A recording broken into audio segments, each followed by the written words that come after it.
میں مبلغ بنوں سنتوں کا، خوب چرچا کروں سنتوں کا، ہو کرم بحر خاک مدینہ۔ الحمد لله رب العالمين والصلاة والسلام على سيد المرسلين، أما بعد فأعوذ بالله من الشيطان الرجيم، بسم الله الرحمن الرحيم۔ الصلاة والسلام عليك يا رسول الله وعلى آلك وأصحابك يا حبيب الله، الصلاة والسلام عليك يا نبي الله وعلى آلك وأصحابك يا نور الله۔ میٹھے میٹھے اسلامی بھائیوں اور اسلامی بہنوں، الحمدللہ عز و جل خالق کائنات جل جلالہ کی زمین پر عشق رسول صلی اللہ تعالی علیہ وآلہ وسلم کا مدنی جام تقسیم کرنے والے ایسے مرد کامل اب بھی موجود ہیں جو فیشن کی آفت میں گرفتار لوگوں کو پیارے مصطفیٰ صلی اللہ تعالی علیہ وآلہ وسلم کی سنت کریمہ کا اسیر بنانے کے خواہاں ہیں۔ یہ اللہ عز و جل کا خاص کرم ہے کہ اس نے ہمیں اس پرفتن دور میں تبلیغ قرآن و سنت کی عالمگیر غیر سیاسی تحریک دعوت اسلامی کا مدنی ماحول اور شیخ طریقت امیر اہل سنت ابو بلال حضرت علامہ مولانا محمد الیاس عطار قادری رضوی دامت برکاتہم العالیہ جیسے ولی کامل کی صحبت باثر سے نوازا۔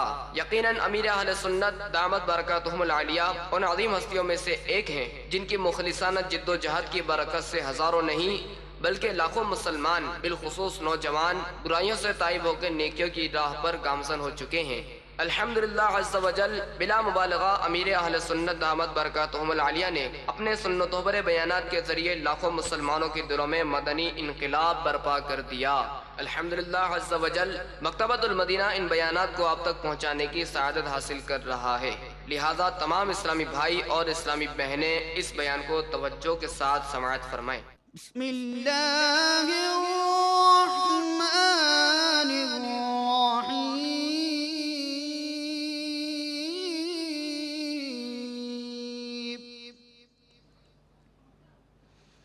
إِنَّا أَنزَلْنَاهُ فِي لَيْلَةِ الْقَدْرِ وَمَا أَدْرَاكَ مَا لَيْلَةُ الْقَدْرِ لَيْلَةُ الْقَدْرِ خَيْرٌ مِّنْ أَلْفِ شَهْرٍ تَنَزَّلُ الْمَلَائِكَةُ وَالرُّوحُ فِيهَا بِإِذْنِ رَبِّهِمْ مِنْ كُلِّ أَمْرٍ سلام هي حتى مطلع الفجر صدق اللہ العظیم۔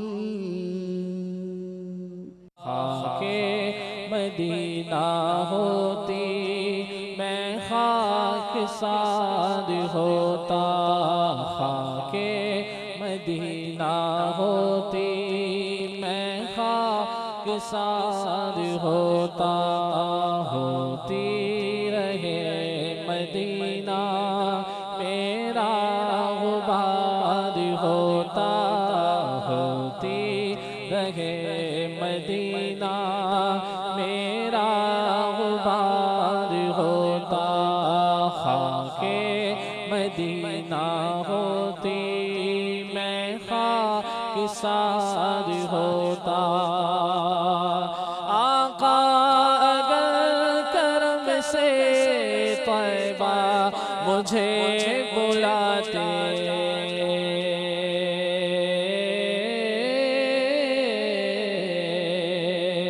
آقا اگر کرم سے طیبہ مجھے بلاتے، آقا اگر کرم سے طیبہ مجھے بلاتے، روزے پر صدقے ہوتا ان پر نثار ہوتا، پر صدقے ہوتا، ان پر نثار ہوتا، خاک مدینہ ہوتی میں خاک سار ہوتا۔ الحمدللہ رب العالمین والصلاة والسلام علی سید المرسلین، اما بعد فاعوذ باللہ من الشیطان الرجیم، بسم اللہ الرحمن الرحیم، الصلاة والسلام علیک یا رسول اللہ وعلی آلک واصحابک یا حبیب اللہ، الصلاة والسلام علیک یا نبی اللہ، الصلاة والسلام علیک یا نور اللہ، اللہم صلی وسلم وبارک علی سیدنا و مولانا محمد النبی الأمی الحبیب العالی القدر العظیم الجاہ وعلی آلہ وصحبہ وسلم۔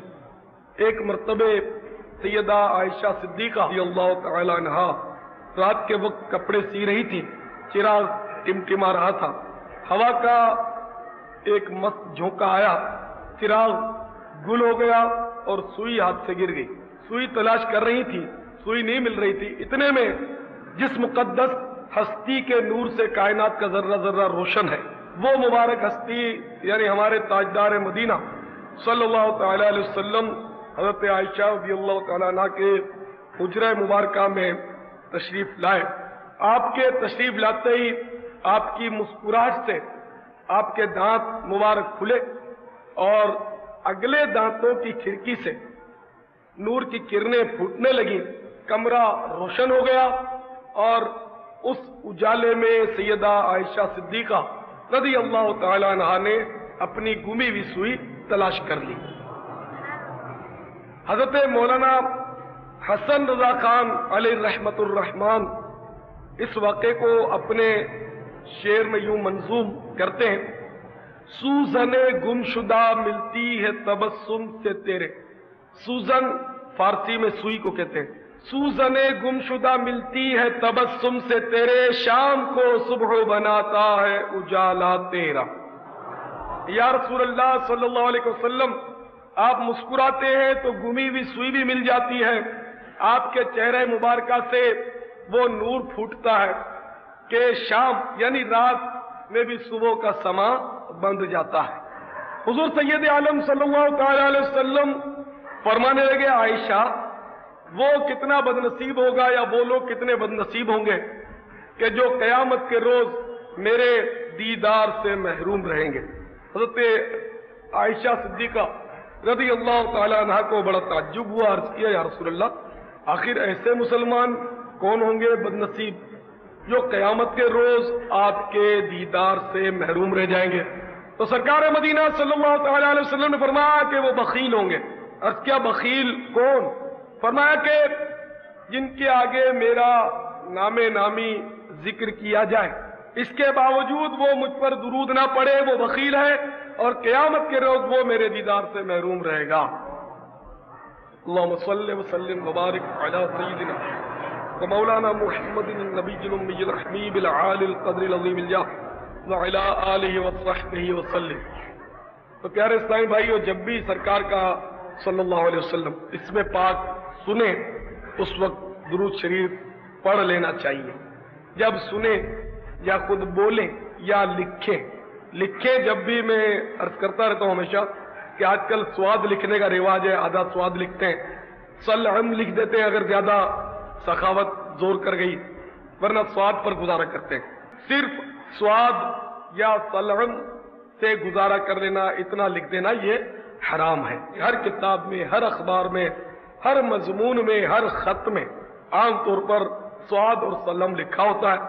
اس لیے بڑا دل جلتا ہے کہ ہمارے بھائی پورے صفحے تو سیاہ کر دیتے ہیں، ان کے پاس وقت ہے، ان کے پاس مواد ہے، لیکن اگر ان کے پاس فرصت نہیں، ان کے پاس سیاہی نہیں، انک نہیں، وقت نہیں، تو وہ میرے آقا صلی اللہ علیہ وسلم پر درود و سلام اسی طرح صلی اللہ علیہ وسلم لکھنے کا وقت ان کے پاس نہیں۔ پورے اخبار بھرے پڑے، لیکن اگر نہیں ہے تو صلی اللہ علیہ وسلم اس میں نہیں ملتا۔ درود شریف نہیں ملتا، وہ سواد آدھا سواد کر کے گزر جاتے ہیں۔ تو یہ بخل کی انتہا ہے، اور ایسی بخیلی سے اللہ تعالیٰ ہر مسلمان کو محفوظ و معمون فرمائے۔ اسی طرح جب اللہ تبارک و تعالیٰ کا اسم جلالت لکھے تو آدھا جیم کر کے جو اکتفا کرتے ہیں وہ خیال فرمائے کہ جل جلالہ پورا لکھا گیا۔ صحابہ کرام کے ساتھ رضی اللہ عنہ پورا لکھیں، اولیاء کرام کے اسماء کرام کے ساتھ رحمت اللہ علیہ پورا لکھیں، رے ہے رے زواد عین وغیرہ کا جو ہے رواج اس کو ختم کریں۔ اللہم صلی وسلم وبارک علی سیدنا و مولانا محمد النبی الامی الحبیب العالی القدر العظیم الجاہ وعلی آلہ وصحبہ وسلم۔ درود شریف کے ساتھ بخل کرنے والوں کا انجام بڑا خراب ہوتا ہے۔ ایک صاحب کا انتقال ہو گیا، عزیز و قاری اٹھا کر لے چلے، قبر جب کھودی گئی تو اس قبر میں ایک سانپ تھا، یہ ڈر گئے، بہت بڑا سانپ۔ دوسری جگہ قبر کھودی تو وہی سانپ اس میں موجود، تیسری جگہ ان لوگوں نے قبر کھود ڈالی تو وہاں بھی وہی سانپ موجود ہے۔ لوگ ہکا بکا رہ گئے، پریشان ہے کہ کیا کریں، میت رکھی ہوئی ہے۔ وہ سانپ پھن مار کر بیٹھ گیا، لوگ ڈرنے لگے، اس نے کہا ڈرو مت، میں تمہیں کچھ نہیں کہوں گا، میں اس شخص کے لیے عذاب ہوں۔ اس کا جرم یہ ہے کہ یہ جب بھی سرکار مدینہ صلی اللہ تعالی علیہ وسلم کا ذکر پاک سنتا تھا، نام نامی سنتا تھا، لیتا تھا، تو سرکار پر صلی اللہ علیہ وسلم درود شریف نہیں بیچتا تھا۔ تو اس کے لیے اللہ تعالیٰ نے مجھے مقرر کیا ہے کہ درود شریف نہ پڑھنے پر اسے سزا دوں۔ خدا کی قسم تم پوری دنیا کی زمین کھود ڈالو، جہاں بھی تم قبر کھودو گے مجھے وہیں پاؤ گے، میں اس کا عذاب ہوں اور میں اب اس کو نہیں چھوڑوں گا۔ تو درود شریف پڑھنا ہرگز نہ ترک کیا کریں، جب بھی اس میں پاک سنیں تو سستی نہ کیا کریں، لکھیں تو سستی نہ کیا کریں، صلی اللہ علیہ وسلم ضرور پڑھ لیا کریں یا لکھ لیا کریں۔ اللہ تعالی ہم سب کو ہر وقت درود و سلام پڑھنے کی توفیق عطا فرمائے۔ بیٹھتے اٹھتے اللہ کرے ہم درود شریف کا ورد کرتے رہیں۔ میں سو جاؤں یا مصطفیٰ کہتے کہتے، کھلے آنکھ صلی علی کہتے کہتے۔ اللہم صلی وسلم وبارک علی سیدنا و مولانا محمد النبی الامی الحبیب العالی القدر العظیم الجاہ وعلی آلہ وصحبہ وسلم۔ پیارے اسلامی بھائیو، تنبیہ الغافلین میں حضرت فقیہ ابو اللیث سمرقندی رحمت اللہ تعالی علیہ ایک عجیب و غریب واقعہ نقل کرتے۔ ایک بزرگ بڑے نیک پرہیزگار تھے، ولی اللہ تھے، وہ ایک بار کہیں تشریف لیے جا رہے تھے، شیطان پیچھے ہو لیا، اور ظاہر ہے کہ شیطان ہر ایک کے پیچھے لگا رہتا ہے۔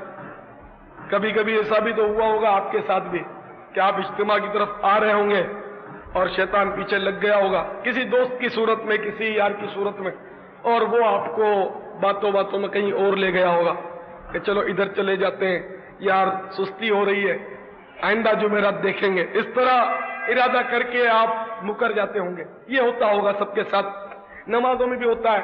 ابھی نماز پڑھنے کا دل تھا، پھر بولتے یار پانی ذرا ٹھنڈا ہے، ابھی سردی آنے تو پتہ چل جائے، پانی ٹھنڈا ہے یار، دیکھیں گے کل سے انشاءاللہ شروع کریں گے۔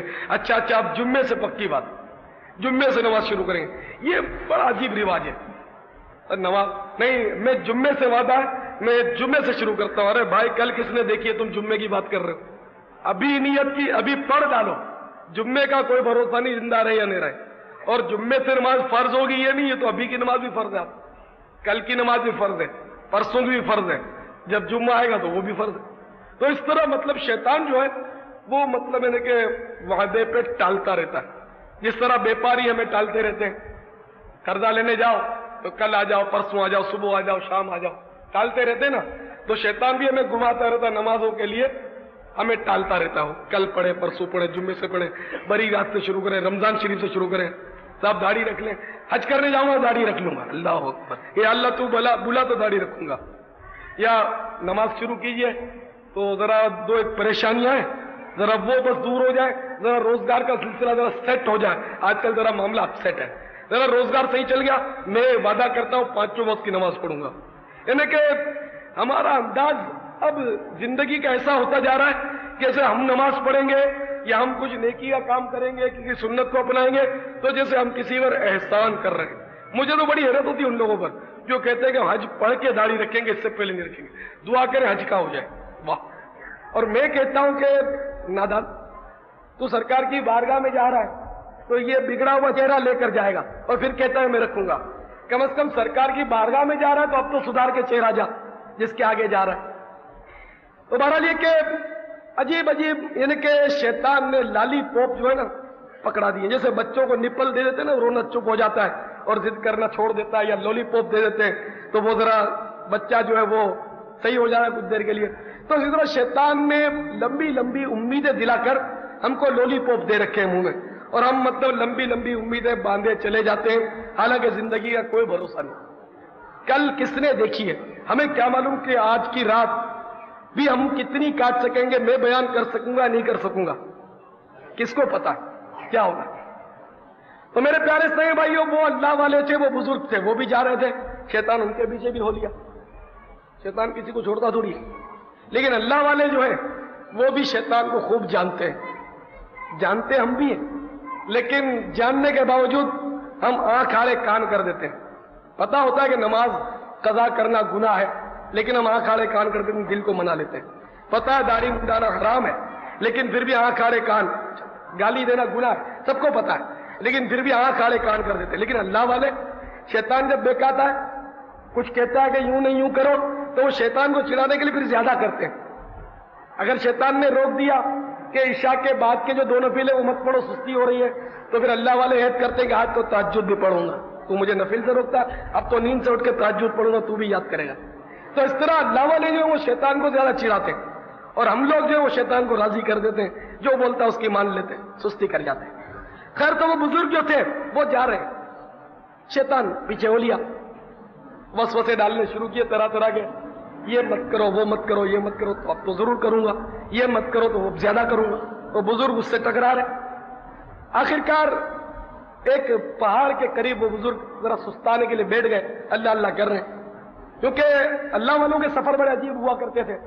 آج کل کے سفر کی مانند نہیں ہوتے تھے کہ تاش کی گڈی ساتھ ہے، چھوٹا سا ٹیپ ریکارڈر بھی لیا ہوا ہے، نعتیں سننے کے لیے نہیں، گانے سننے کے لیے وقت پاس کرنا ہوتا ہے نا۔ تو اس طرح سفر میں ہمارے ساتھ یہ ہوتا ہے۔ حالانکہ حدیث شریف میں کہ جو سفر میں اللہ کا ذکر کرے گا، ذکر اللہ سے دل بہلائے گا، اللہ تعالیٰ سفر میں اس کے ساتھ ایک فرشتہ لگا دے گا، اور جو فحش گوئی کرے گا، الٹی سیدھی حرکتیں کرے گا، سفر میں فالتو باتیں کرے گا، شیطان لگ جاتا اسے۔ لیکن ہمارے ساتھ تو یہ حیدرآباد بھی چلے جاؤ تو گانے ضرور بجیں گے آپ کی بس میں، اس کے بغیر چارہ نہیں۔ بلکہ پوری دنیا میں مکہ مکرمہ سے مدینہ طیبہ جاؤ اللہ کرے تو کم وقت وہاں بھی یہ لوگ جو ہیں وہ آپ کو گانے سنائیں گے، موسیقی سنائیں گے، وہ تو کوئی زبان بھی نہیں سمجھتے۔ کم از کم کراچی میں یہ ہے کہ ہم لوگ جاتے ہیں حیدرآباد وغیرہ، کل بھی گئے تو ہم لوگ تو نعتوی کیسٹیں کوشش کر کے ساتھ لے لیتے ہیں، تو وہ ڈرائیور کو پھسلا کر سمجھا دیتے ہیں، تو الحمدللہ کل نعتیں اس نے سنائی۔ تو اس طرح ہم کوشش کرتے کہ ساتھ کیسٹ ہو تو گانے کے بجائے نعتیں لگا دیں، ورنہ یہ کہ ہر بس والا عموماً گانے ہی سناتا ہے اور زبردستی سناتا ہے، جبرن قہرن۔ اب بس سے کود کر تو بھاگنے سے کیا کرے، جانا بھی ہوتا ہے۔ تو اس طرح مطلب یہ کہ ہوائی جہاز میں چڑھو تو وہ بھی ان کی پوں پوں شروع کر دیتے ہیں۔ صبح تلاوت کے لیے ریڈیو کھولو تو کہتے ہیں کہ تلاوت سے سب شروع ہوتا ہے، ریڈیو کا جو پروگرام ہے ابتدا تلاوت سے ہوتی ہے، جھوٹ بولتے ہیں۔ تو یہاں پر مطلب ہے کہ تلاوت کے لیے آپ نے کھولا تو تلاوت کا اگر وقت نہیں ہوا نا، ابھی منٹ 2 منٹ باقی ہیں، تو وہ موسیقی کی مطلب دھنیں آپ سنیں گے تلاوت سے پہلے۔ یہ ریڈیو کے جو پروگرام ہیں وہ تلاوت سے شروع نہیں ہوتے، موسیقی کی دھن سے شروع ہوتے ہیں، شاید آپ کو اس کا پتہ ہوگا، اور ختم بھی موسیقی پر ہوتا ہے۔ پتہ نہیں کسی کو کہ حرام ہے، یہ ہر گھر میں بجتی ہے، اور پھر کہتے ہیں کہ صاحب بیماریاں نہیں جاتی۔ اللہ کی رحمت کہاں سے آئے گی، راستے سارے ہم نے بند کر دیے ہیں۔ ایک بار عبداللہ بن عمر رضی اللہ تعالیٰ عنہ کہیں تشریف لیے جا رہے تھے، ساتھ میں حضرت نافع رضی اللہ تعالیٰ عنہ تھے، تو کہیں سے کوئی مزمار کی یعنی موسیقی کا کوئی آلہ، بنسری ونسری بجنے کی آواز آ رہی تھی، تو حضرت عبداللہ ابن عمر رضی اللہ عنہ نے انگلیاں کانوں میں ڈال لی اور بار بار نافع سے پوچھتے کہ نافع اب آواز آ رہی ہے، اب آواز آ رہی ہے۔ جب حضرت نافع رضی اللہ تعالیٰ عنہ نے فرمایا کہ عرض کیا کہ حضور اب آواز نہیں آ رہی، تو آپ نے انگلیاں نکال لی۔ حضرت نافع نے حیرت سے عبداللہ بن عمر رضی اللہ عنہما سے دریافت کیا، کیونکہ یہ ہمارے اکابر میں، صحابہ میں، تابعین میں یہ مطلب سوچ تھی کہ یہ جو بزرگ جو کر رہے ہیں یقیناً یہ سنت ہوگا جب ہی کر رہے ہیں۔ تو حیرت سے پوچھا کہ کیا آپ نے حضور سید عالم صلی اللہ تعالی علیہ وسلم کو ایسا کرتے دیکھا جو آپ نے انگلیاں ڈال لی؟ تو حضرت عبداللہ ابن عمر رضی اللہ تعالی عنہ نے فرمایا کہ ہاں، ایک بار میں سرکار کے ساتھ صلی اللہ تعالی علیہ وسلم کہیں جا رہا تھا تو ایک چرواہا، بکریاں چرانے والا، وہ بنسری بجا رہا تھا یا کوئی آلہ موسیقی وہ بجا رہا تھا۔ تو سرکار مدینہ صلی اللہ تعالی علیہ وسلم نے اپنی نورانی انگلیاں مبارک کانوں میں داخل فرمائی اور مجھے پوچھتے رہے کہ آواز آ رہی ہے؟ اب آواز آ رہی ہے، جیسے میں تجھے پوچھتا رہا جس طرح سرکار مجھ سے پوچھتے رہے۔ اور جب میں نے عرض کیا یا رسول اللہ صلی اللہ علیہ وسلم اب آواز نہیں آ رہی، تو سرکار نے اپنی مبارک انگلیاں نکال لی، تو گویا آج اس سنت کو میں نے ادا کیا۔ کیا اب کوئی ہے ایسا جوان مرد، ہے کوئی ایسا جوان یا ماں کا لال کہ اس طرح مطلب موسیقی بدلے انگلیاں ڈالے جا رہا ہو؟ لوگ پھپتیاں کسیں گے تو زیادہ اس کا تو مطلب ہے کہ ذہن خراب ہو جائے گا، دل ٹوٹ جائے گا، یہ حالات بڑے خراب، لیکن ہمارے آقا انگلیاں ڈال کر جا رہے ہیں۔ حضرت عبداللہ ابن عمر رضی اللہ عنہما انگلیاں ڈال کر جا رہے، تو یہ مطلب عمل ہوتا تھا۔ اس سے یہ پتا چلا کہ میرے آقا مولا صلی اللہ تعالی علیہ وسلم کو موسیقی سے بہت زیادہ نفرت تھی، بلکہ ایک حدیث شریف اعلیٰ حضرت رحمۃ اللہ علیہ نے نقل کی ہے احکام شریعت میں کہ سرکار فرماتے ہیں کہ میں مزامیر کو مٹانے کے لیے آیا ہوں۔ مزامیر مانے آلات موسیقی، میوزک کے جو مطلب آلات ہیں، وہ ڈھول، وہ باجا ہو، تاشا ہو، یہ تھپک تھپک جو بجاتے ہیں، جو کچھ ہو، تالی جو ہے آج کل بہت بجائی جاتی ہے، تو یہ تالی بجانا بھی یاد رکھیے حرام ہے۔ فسق و فجور کے مجامع آج کل، اللہ تعالیٰ بس ہمارے حال زار پر رحم و کرم فرمائے۔ تو پیارے بھائیوں، سرکار بہت نفرت کرتے تھے صلی اللہ تعالی علیہ وسلم۔ خیر، تو میں عرض کر رہا تھا کہ وہ بزرگ سستانے کے لیے بیٹھ گئے، ہماری طرح انہوں نے گانے بجانے شروع نہیں کیے، تاش کی گڈی نہیں نکالی، بلکہ اللہ اللہ کا ذکر شروع کر دیا۔ شیطان پیچھے لگا ہوا تھا، اس نے دور سے پہاڑ پر سے، جو پہاڑ کے بالکل آپ تھے تو آپ کی بالکل یعنی کہ رینج میں، آپ کا مطلب یعنی کہ یوں کہیے کہ آپ کی بالکل سیدھ میں اس نے پتھر لڑکانا شروع کر دیا، بالکل بزرگ کو مطلب یعنی کہ وہ نشانہ بنا کر پتھر بہت بڑا لڑکتا ہوا آ رہا ہے۔ اگر ہم جیسا ہوتا تو اللہ اللہ بھول جاتا اور ہائے ماں ہائے باپ کرنا شروع کر دیتا، باپرے کر کے بھاگ کھڑا ہوتا، لیکن وہ اللہ والے تھے، اللہ اللہ کر رہے تھے، وہ پتھر آ رہا ہے یہ دیکھ رہے اور پھر مزید اللہ کے ذکر میں مشغول ہو گئے۔ فقیہ ابو اللہ سمرقندی رحمۃ اللہ علیہ فرماتے ہیں کہ اللہ اللہ کے ذکر کی برکت سے، ذکر اللہ کی برکت سے وہ پتھر جس کا ٹارگیٹ یہ بزرگ تھے وہ خطا کر گیا اور پتھر دوسری طرف لڑک کر گر گیا، بزرگ ہلے بھی پتھر گر گیا ادھر دوسری طرف، شیطان کا یہ وار ناکام ہو گیا۔ اب چونکہ شیطان بہکا رہا تھا کہ اللہ کو یاد مت کرو، تو انہوں نے اللہ کو یاد کرنے کا اور بہتر طریقہ اپنایا، اس سے بھی جو کھڑے ہو گئے نماز کے لیے کھڑے ہو گئے۔ اب جناب والا شیطان نے مزید تنگ کرنا شروع کیا، آپ کے استقلال سے بہت متاثر ہوا ہوں، نے ہاتھ بڑھایا کہ ہم دونوں دوستی کر لیتے ہیں۔ اب وہ بزرگ تھے، میرے آپ جیسے کھوکھلے نہیں تھے، انہیں یہ پتا تھا کہ قرآن کو بار بار متنبہ کر رہا ہے، بے شک شیطان تمہارا کھلا دشمن ہے، تو جو شیطان ہمارا کھلا دشمن ہے وہ کبھی ہمارا دوست ہو ہی نہیں سکتا۔ یہ تو ہماری مت ماری گئی ہے کہ جس سے مرضی آتی ہے دوستی کر لیتے ہیں۔ مثلا یہودیوں سے ہم دوستی کرتے ہیں، عیسائیوں سے ہماری دوستی ہوتی ہے، ہندوؤں سے ہماری دوستی ہوتی ہے، جو مطلب ہمارے دین کا مخالف ہوتا ہے اس سے ہماری دوستی ہوتی ہے۔ حالانکہ قرآن عظیم میں تو صاحب ارشاد فرمایا، اور جب شیطان تجھے بھلا دے تو یاد آنے پر ظالموں میں مت بیٹھ۔ لیکن ہماری دوستی بگڑے ہوئے لوگوں سے، بے نمازیوں سے ہماری دوستی، جو فلموں کی دعوتیں ہمیں دے ان سے ہماری دوستی، جو بات بعد میں کرے پہلے گالی دیں ان سے ہماری دوستی، ہم ان کے ساتھ بیٹھتے ضرور ہیں۔ ہاں، یہ نیت بھی نہیں کہ ہم اس کو تاش چھڑا دیں گے، اس کو ہم مسجد میں لائیں گے اس لیے ہم اس سے مطلب دوستی کر رہے ہیں، یہ بھی نہیں، ہمیں یہ اچھا لگتا ہے، ہمیں اس کی باتوں میں مزہ آتا ہے، اس لیے ہم نے اس کے ساتھ دوستی رکھی ہوئی ہے۔ ہماری دوستی جو ہے وہ ذاتی دوستی ہے، دین کے لیے نہیں۔ تو آپ بتائیے کہ جو اللہ کی حدود کو توڑیں، جو قرآن و حدیث کے احکام سے منہ موڑیں، جو سرکار مدینہ صلی اللہ تعالی علیہ وسلم کی سنتیں چھوڑیں، اس سے دوستی کیسے ہو سکتی؟ قرآن عظیم میں دوسری جگہ مزید تنبیہ کی گئی، تنبیہ، نوٹس دے دیا گیا، وَمَن يَتَوَلَّهُم مِّنكُمْ فَإِنَّهُ مِنْهُمْ، تم میں سے جو ان بے دینوں سے دوستی رکھے گا وہ انہی میں سے ہے، معاذ اللہ۔ کیونکہ حدیث شریف میں بھی المرء مع من احبہ، جو جس سے محبت کرے گا قیامت کے روز اسی کے ساتھ اٹھے گا۔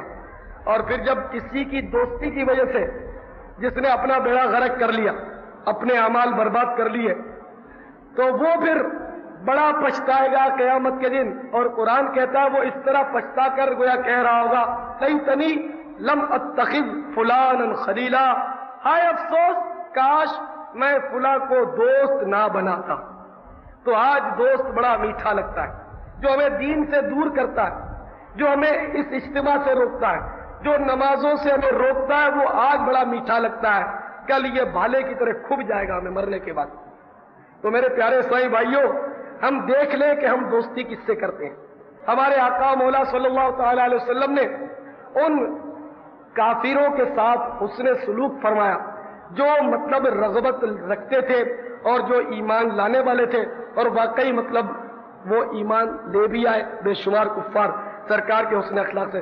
تو اس کے معنی یہ بھی نہیں کہ کوئی اگر ہمارے مذہب پر نہیں، اس سے اتنی حقارت سے پیش آئے کہ وہ بھاگ جائے۔ مطلب ہم اسلام کے دائرے میں رہ کر اس سے حسن اخلاق کا مظاہرہ ضرور کریں گے کہ حقیقت یہ ہے کہ ہمارا مذہب، ہمارا دین، ہمارا اسلام حق پر ہے۔ اب بدقسمتی سے ہم مسلمانوں کا کردار جو ہے وہ واقعی عجیب و غریب ہو گیا، جیسے کہ مبلغ اسلام شاہ عبد العلیم صدیقی رحمۃ اللہ تعالی علیہ بہت بڑے بزرگ ہوئے، مدینہ طیبہ میں جنت البقیع میں آپ کا مزار ہے۔ تقریباً 45,000 غیر مسلموں کو آپ نے مسلمان کیا ہے۔ برنارڈ شاہ جو بہت بڑا فلاسفر ہوا ہے، اس سے آپ کا مناظرہ ہوا، بڑے دلائل مطلب ایک دوسرے کو دیے گئے، آخر کار برنارڈ شاہ لاجواب ہو گیا، نیت کو مان لیا کہ واقعی اسلام سچا مذہب ہے۔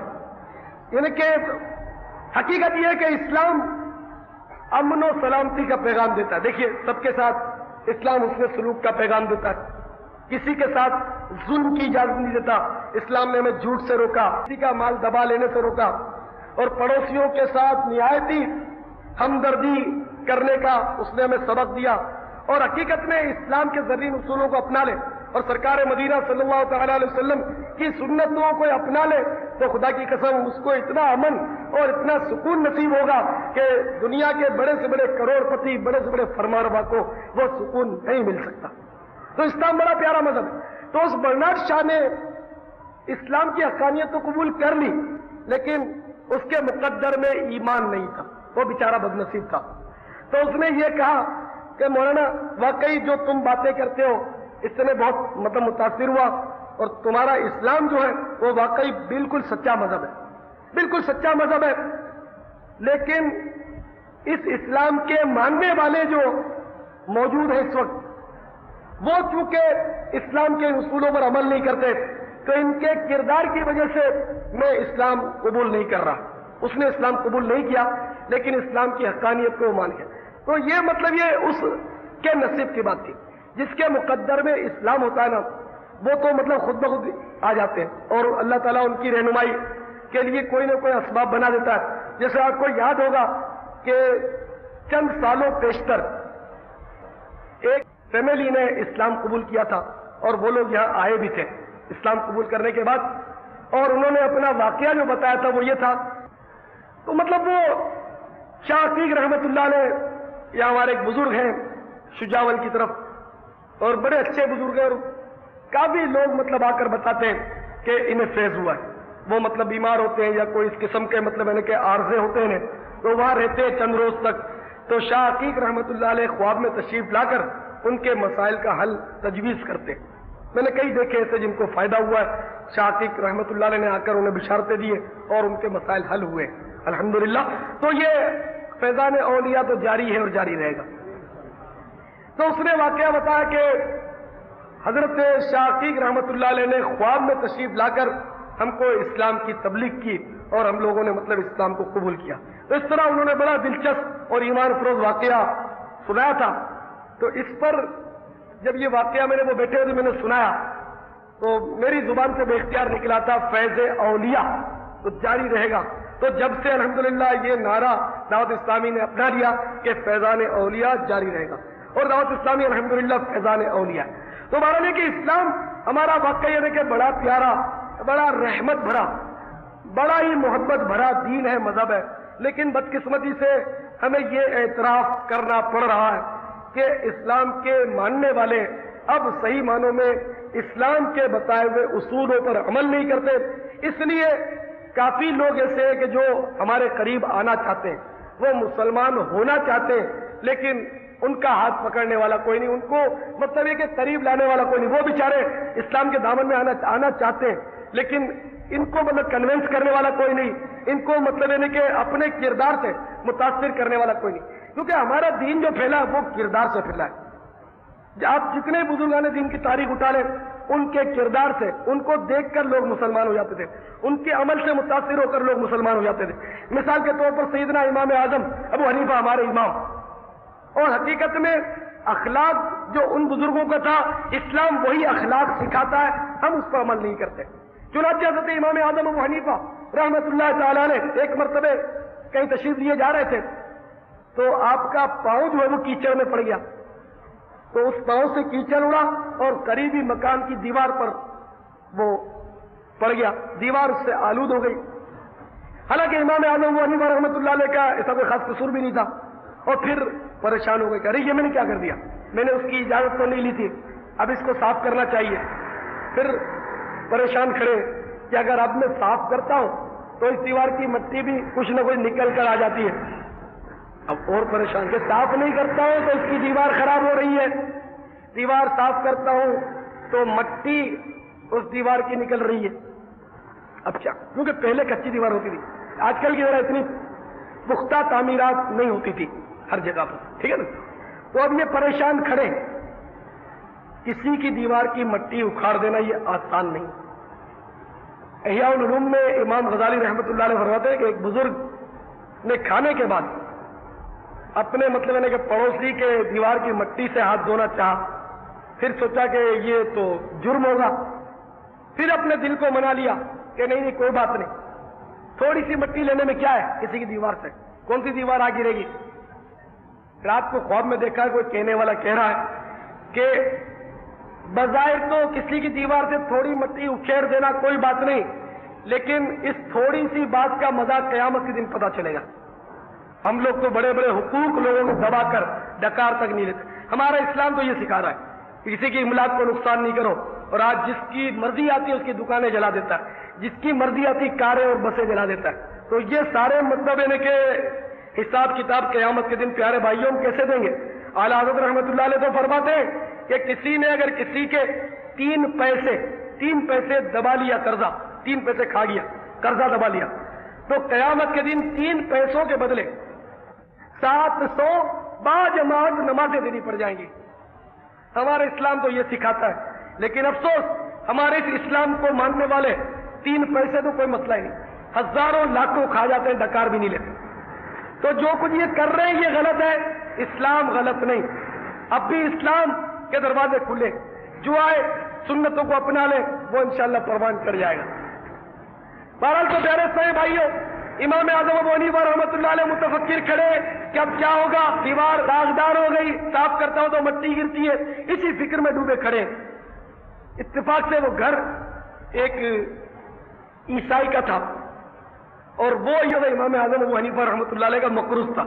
امام ابو حنیفہ رحمۃ اللہ علیہ کثرت سے لوگوں کو قرضے دیا کرتے تھے، تو اس کو قرضہ دیا ہوا تھا، وہ آ کر کھڑا ہو گیا دروازے پر، ایسے ہی نکلا دروازے سے باہر، امام اعظم ابو حنیفہ رحمۃ اللہ علیہ کو کھڑا دیکھا تو ٹھٹک کر رہ گیا، یہ سمجھا کہ یہ اپنا قرضہ مانگنے کے لیے آئے، تو وہ بیچارہ ٹھٹک کر کھڑا ہو گیا اور معذرت چاہنے لگا کہ حضرت میں بہت نادم ہوں، میں نے تاخیر کر دی، آپ کو آنے کی زحمت ہوئی، میں بہت جلدی آپ کا قرض ادا کر دوں گا، آپ فکر نہیں کریں۔ اس طرح وہ معذرت کرنے لگا۔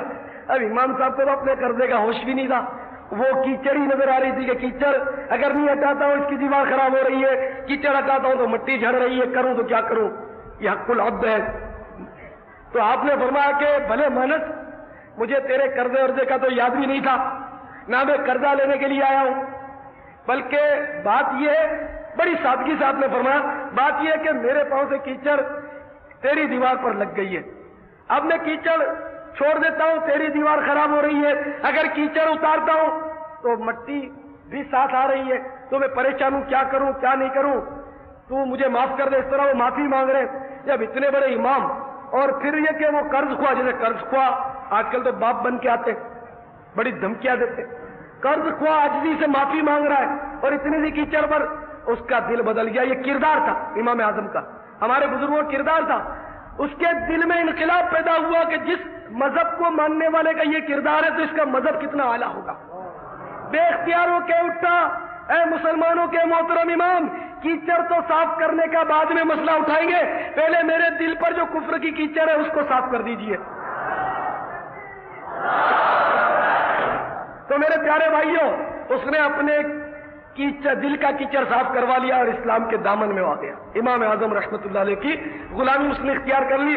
تو ہمارا اسلام، ہمارا دین اتنا پیارا اور پاکیزہ ہے، کاش اگر یہ ماننے والے جو اس وقت کہتے ہیں کہ ہم 90 کروڑ ہیں، تو اگر واقعی یہ سب کے سب صحیح ہو جائیں جیسا ہونا چاہیے، ایسے ہو جائیں، ان کے عقائد، ان کے کردار واقعی عین اسلام کے مطابق ہو جائے، تو پوری دنیا میں اسلام کا ڈنکا بج جائے، لوگ دھڑا دھڑ، کیونکہ ہر مذہب کے ماننے والے اپنے مذہب سے بیزار نظر آتے، کہیں بھی عمل نہیں ہے، اور ہر ایک کے مذہب میں کچھ نہ کچھ خامیاں ضرور ہوتی ہیں، تو لوگ دھڑا دھڑ اسلام کی طرف مائل ہو رہے ہیں، لیکن بدقسمتی سے کہ مسلمانوں کا کردار انہیں اب قریب نہیں آنے دینا۔ تو پھر بھی خوش نصیب ہیں، وہ آتے الحمدللہ آتے رہتے ہیں، مسلمان بنتے رہتے ہیں، ہمارے ساتھ میں واقعات پیش آتے رہتے ہیں اللہ کے فضل سے۔ دھڑا دھڑ مطلب ہے کہ لوگ اسلام قبول کرتے جا رہے ہیں، ایسی بات نہیں۔ تو یہ کہ مقدر کی بات ہے، اسلام کے دروازے کھلے، جو آنا چاہے الحمدللہ اسلام اسے اپنے دامن میں ضرور لے لے گا، چاہے عمل کیسا ہی ہو۔ مسلمان بہرحال خوش نصیب ہے، عمل کیسا ہی اس کا، کہ جبکہ اس نے ایمان پر اس کی موت آئی تو مرنے کے بعد اگر اس کو خدا نہ خاصہ سزا ملی بھی تو آخر میں وہ جنت میں ضرور جائے گا، اور جنت میں نعمتیں ہی نعمتیں، اور جب وہ جنت میں ایک بار چلا جائے گا پھر کبھی بھی وہ جنت سے نہیں نکلے گا۔ اگر اسلام کے خلاف کسی اور مذہب پر کسی کا خاتمہ ہو گیا تو پھر وہ ہمیشہ آگ میں جلتا رہے گا، اور کبھی بھی اس آگ سے، سانپ اور بچھوؤں کے عذاب سے وہ کبھی بھی نہیں نکل سکے گا۔ تو اللہ تعالیٰ ہم سب کو ایمان پر استقامت نصیب فرمائے۔ تو میں عرض کر رہا تھا کہ اس بزرگ کی استقامت دیکھ کر شیطان بڑا متاثر ہوا اور کہنے لگا کہ آؤ دوستی کرتے ہیں۔ تو ان کو آیت کریمہ یاد تھی، بے شک شیطان تمہارا کھلا دشمن ہے۔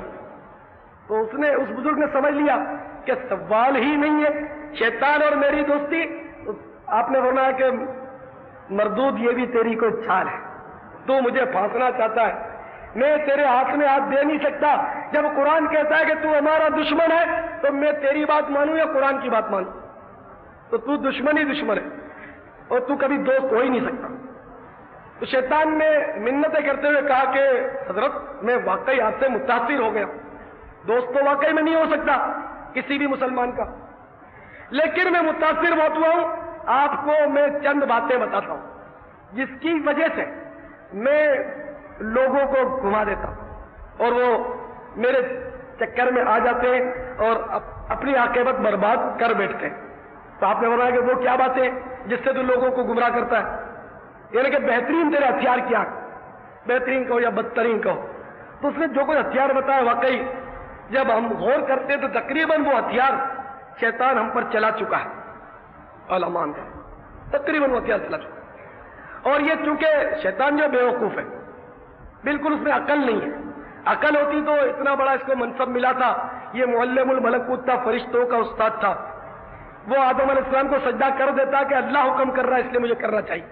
تو جو اللہ تعالیٰ کے حکم کو نہ سمجھ پائے تو وہ ظاہر احمق ہی احمق ہے، جو سرکار کی سنتوں کو نہ سمجھ پائے وہ احمق ہی احمق، اس میں تو کوئی شک ہی نہیں ہے نا، تو وہ احمق ہے۔ تو اس نے حماقت میں یہ وار بتا دیا اس بزرگ کو، اس بزرگ نے ہم تک پہنچا دیے۔ وار بڑے اس کے کامیاب ہیں اور اس سے نکلنا میں نے سوچا کہ بہت مشکل ہے۔ تو وہ وار شیطان نے بتائے، وہ کون کون سے وار ہیں؟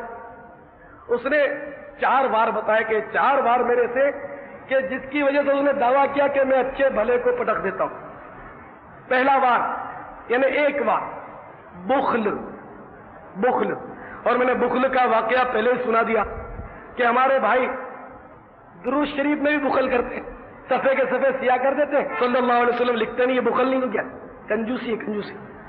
اور اس بخل کی وجہ سے تباہی اور بربادی کا واقعہ آپ نے سنا، سرکار کے دیدار سے محرومی کا واقعہ آپ نے سنا، پوری موٹی موٹی کتاب ہے لیکن سواد اس میں صلی اللہ علیہ وسلم نہیں۔ تو یہ بدترین بخل۔ پھر یہ کہ دوسرا بخل آپ سب کو معلوم ہے کہ آج کون بخیل نہیں ہے، بدقسمتی سے۔ شیطان نے کہا کہ پہلا میرا وار یہ ہے کہ بخل، بخل کے ذریعے وہ کہتا ہے کہ میں اچھے بھلے انسان کو پٹخ دیتا ہوں۔ جب اس پر میں بخل مسلط کر دیتا ہوں تو پھر وہ جب مال کماتا ہے تو وہ یہ سوچتا نہیں ہے کہ یہ مال کہاں سے آ رہا ہے، حلال ہو حرام ہو، رشوت، چوری، بیوہ کا حق مارنا پڑے، یتیم کی جیب کاٹنا پڑے، وہ بالکل اس کی پرواہ نہیں کرتا۔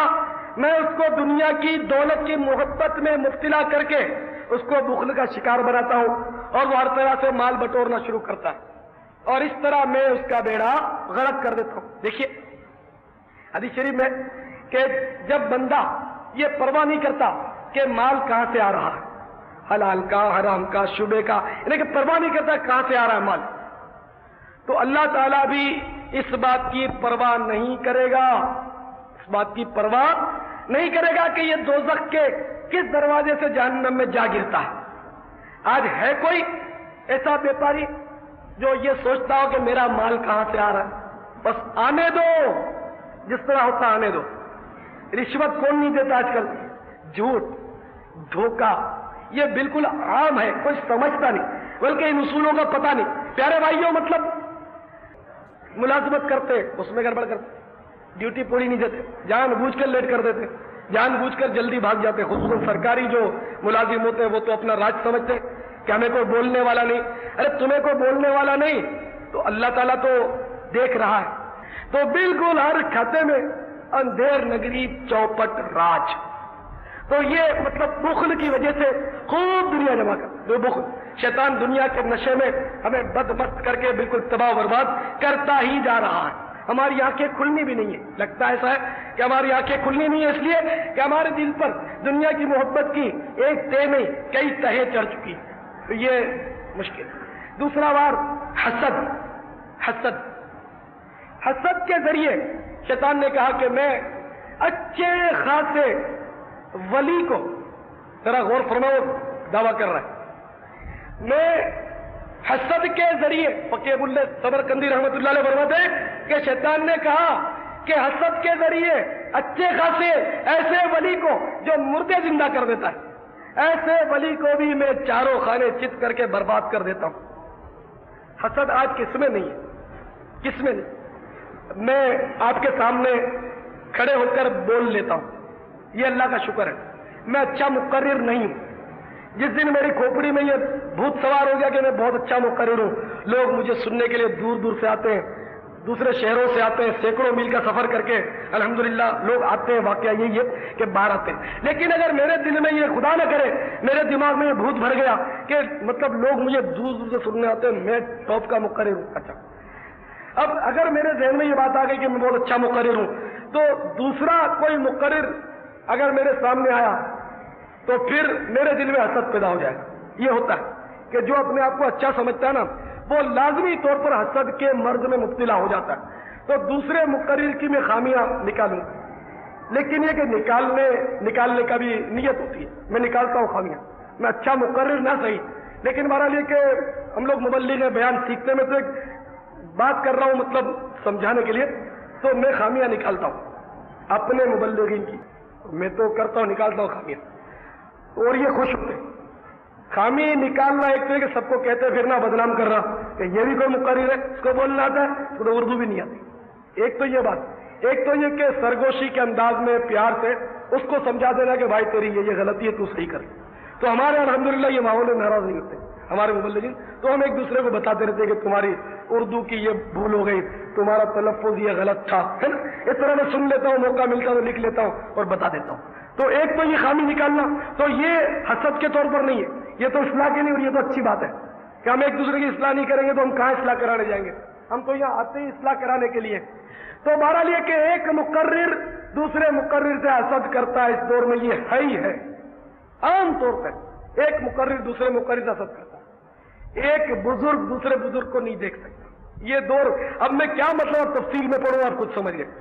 تو یوں بھی مطلب ہے کہ بڑے بڑے بزرگوں کو، نیک لوگوں کو شیطان حسد کے دام میں گرفتار کر کے اس کو چاروں خانے پٹخ دیتا ہے، چت کر دیتا ہے. اور بزرگ یہ سمجھتا ہے کہ میں بہت بزرگ ہوں، لوگ میرے ہاتھ چوم رہے ہیں، میرے پاؤں چوم رہے ہیں، میری واہ واہ ہو رہی ہے، میری کرامتیں مشہور ہو رہی ہیں. اور ادھر شیطان نے بیڑا غرق کر رکھا ہے، اس لیے کہ وہ دوسرے بزرگ سے وہ اندر سے کڑتا، تو کام خراب ہوا. تو یہ حسد، اس سے بڑے بڑے بزرگوں کے تختے شیطان الٹ دیتا ہے. اور خدا کی قسم ماحول اس قدر ناگفتہ بے ہے، اور اس اور سے ہم گزر رہے ہیں کہ اگر کسی کو یہ باتیں بتائی جائے نا، کسی کو اگر یہ بتایا جائے کہ تم میں یہ بات ہے، تم میں حسد پائی گئی، تم نے غیبت کی، تم نے الٹا ہاتھ استعمال کیا. سنت یہ کہ سیدھا ہاتھ کھانے میں استعمال کرتے، کھاتے ہو سیدھے ہاتھ سے دیتے، تم نے الٹا ہاتھ اٹھا دیا، تو پھر تمہاری خیر نہیں اگر یہ بات تم نے کی. تو یہ کیا ہے؟ یہ سب انا تو ہے. میری کو غلطی نکال جائے، میں تو جو میں کرتا اس کو چھری چلتی. تو آج کل ایمان سے ماحول بڑا عجیب ہو گیا ہے، کسی کو کچھ کہنے کی ضرورت نہیں پڑتی، کہو تو پھر ہزار سننی پڑتی. اب کم از کم یہاں جمع ہو کر ہم کوشش کریں کہ اپنے ظاہر اور باطن کی اصلاح کریں. دیکھیں ظاہر کے ساتھ ساتھ باطن کی اصلاح بھی ضروری ہے، اور باطن کے ساتھ ساتھ ظاہر کی اصلاح بھی ضروری ہے. دونوں مطلب ہے کہ ضروری ہے. تو اگر ظاہر صحیح ہو گیا، باطن خراب ہے تو بھی مزہ نہیں آیا. باطن آپ نے درست کر لیا تو ظاہر پر تو اس کا اظہار ہونا ہی لازمی ہے. تو ہمارا یہ کہ دونوں درست ہونا چاہیے. ہمارے اندر بہت خرابیاں ہیں، تو یہی حسد ہم سب میں پایا جاتا ہے، خائی نہ خائی عموماً ہوتا ہے. تو شیطان اس سے مطلب بڑے بڑے ولیوں کو اٹھا کر پھینک دیتا ہے. اللہ تعالیٰ شیطان کے اس داؤ کو بھی ہم پر ناکام کرے، ہر مومن پر ناکام کرے. تیسرا وار شیطان کا نشہ. نشے کے ذریعے شیطان کہتا ہے کہ میں جب اس پر سوار ہو جاتا ہوں، جب وہ میری بات مان لیتا ہے، جب نشے میں وہ آ جاتا ہے، تو میں جس طرح بکری کا کان پکڑ کے چلاتے ہیں نا، اس طرح اس کو کان پکڑ کے چلاتا ہوں. اور واقعی یہ صحیح ہے. اچھا خاصا مہذب آدمی جب فل نشے میں ہوتا ہے تو آپ نے یہ مناظر یقیناً دیکھے ہوں گے، وہ کپڑے گریبان کھول دیتا اور یوں چلتا اور یوں کرتا، پتہ نہیں ایسے سے وہ نمونے کرتا ہے کہ لوگ دیکھ کر ہنستے ہیں، سمجھے کہ یہ کس پاگل خانے کا دروازہ کھل گیا اور وہاں سے آج دھمکا ہے. حالانکہ بہت بڑا رئیس ہوتا ہے، لیکن جب وہ نشے میں ہوتا ہے تو چونکہ شیطان نے اس کا کان پکڑا بکری کی طرح کہ چل چل، تو اس کو پھر چلاتا رہتا ہے اور وہ اول فول بکتا ہوا. تو میرے بھائیوں، اگر نشہ تمہیں کرنا ہے تو ایک ہی نشہ میں جانتا ہوں، ایک نشہ کر لو. وہ پیالوں سے نہیں، وہ نشہ پیالوں سے نہیں ملتا. وہ نشہ کچھ ایسا ہے، طیبہ سے منگائی جاتی ہے، سینوں میں چھپائی جاتی ہے. الفت کی میں پیالوں سے نہیں، آنکھوں سے پلائی جاتی ہے. سمجھے میرے بھائیوں، اگر نشہ کرنا ہے تو مدینے والے کے عشق کا نشہ کر لو. خدا کی قسم دونوں جہاں کے آپ کے سارے مسائل حل ہو جائیں گے. اگر حقیقت میں وہ نشہ آپ کو چڑھ گیا اور اس میں آپ مست ہو گئے، دیوانے ہو گئے، پھر مزہ ہی مزہ انشاءاللہ.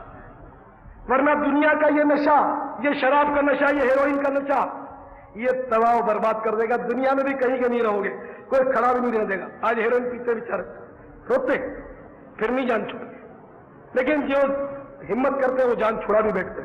تو یہ نشہ کرنے والے وہ قیامت کے روز بہت بری حالت میں ہوں گے. زبان باہر لٹک رہی ہوگی، گلے میں انہوں نے مطلب ہے کہ تمبورا ڈالا ہوگا، اور بہت ہی مطلب ہے کہ شدت کے عذاب میں وہ مبتلا ہوئے. قیامت کے حال اس طرح لائے جائیں. اللہ تعالیٰ کا تو نشے کے ذریعے شیطان بیڑا غرق کر دیتا ہے. چوتھا آسان ترین وار، آسان ترین وار اس کا، اور اس میں اچھے خاصے کو گھما کے رکھ دیتا. شیطان نے چوتھا وار بتایا غصہ. غصہ جب میرا کوئی یار غصے میں آ جاتا ہے، شیطان کہہ رہا ہے کہ جب غصے میں آ جاتا ہے تو میں اس کی کھوپڑی میں گھس جاتا ہوں، پھر میں جیسا کہتا ہوں وہ ویسا ہی کرتا ہے. کرتے ہیں نا صاحب، غصہ آ جاتا ہے جب، پھر نہ وہ بندہ ماں دیکھتا ہے، نہ باپ دیکھتا ہے، نہ بیگم دیکھتا ہے، یا تو اس پر ٹوٹ پڑتا ہے یا پھر بڑا احمق بن جاتا ہے، کارٹون بن جاتا ہے. حقیقت میں اگر غصے والا اپنے اوپر غور کرے نا کہ وہ کس طرح یوں، مطلب یہ نا کہ وہ چہرے بناتا ہے اور آنکھیں نکالتا ہے، وہ اگر آئینے میں دیکھ لے نا ہوش و حواس کے ساتھ، یا اس کا پکچر کو اسے دکھا دے تو وہ شرم کے مارے پانی پانی ہو. اللہ تعالی ہم سب کو پیارے حبیب صلی اللہ تعالی علیہ وسلم کی سنت پر عمل کرنے کی توفیق عطا فرمائے.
مجھے اپنی اور ساری دنیا کے لوگوں کی اصلاح کی کوشش کرنی ہے.